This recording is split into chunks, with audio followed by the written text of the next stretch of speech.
ভুল আর মানুষ, এই দুইয়ের সম্পর্ক অবিচ্ছেদ্য।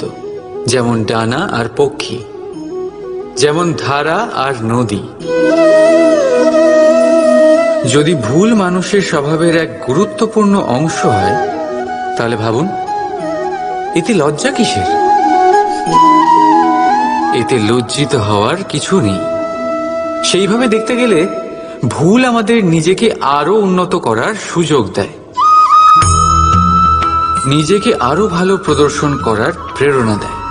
এখন আপনাদের মধ্যে কেউ এর সাথে সহমত নাও হতে পারেন, কেননা অনেকের দৃষ্টিতে ভুল দোষের জন্ম দেয়। দোষ অপরাধের, আর অপরাধের কোনো ক্ষমা নেই, শাস্তি পাওয়া উচিত।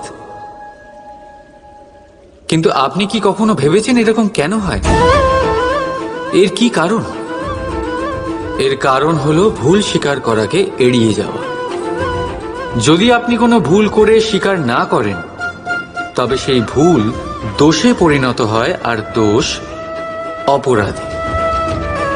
তবে মনে রাখবেন, নিজের ভুল স্বীকার করা সেই ভুল সংশোধন করার পথে প্রথম পদক্ষেপ হয়ে দাঁড়ায়।